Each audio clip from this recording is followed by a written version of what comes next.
আমরা এখন করব হলো 36 সংখ্যাটির মোট কতটি ভাজক আছে। তো এই অঙ্কটা কিন্তু অনেক ইম্পর্টেন্ট একটা অঙ্ক। এটা পল্লী উন্নয়ন বোর্ড 2014-তে আসছে। 36 সংখ্যাটির মোট কতটি ভাজক আছে। তো সেজন্য আমরা কি করব, 36কে প্রথমে কি করব, ভাঙাবো।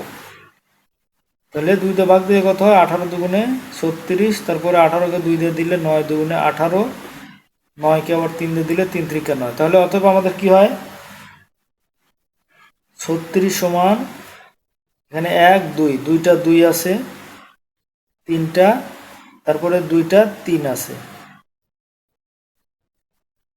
তাহলে 2 এর উপরে স্কোয়ার ইন্টু 3 এর উপরে স্কোয়ার। তাহলে স্কোয়ার আমাদের এখানে 2 এর উপরে 2 হলো পাওয়ার, 3 এর উপরে 2 হলো পাওয়ার। তাহলে ভাজক আমরা কিভাবে বের করব, নির্ণয়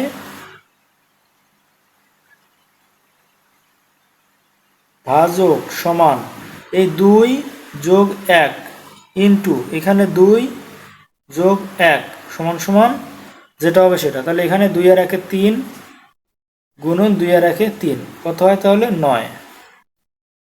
তাহলে এটাই আমাদের উত্তর।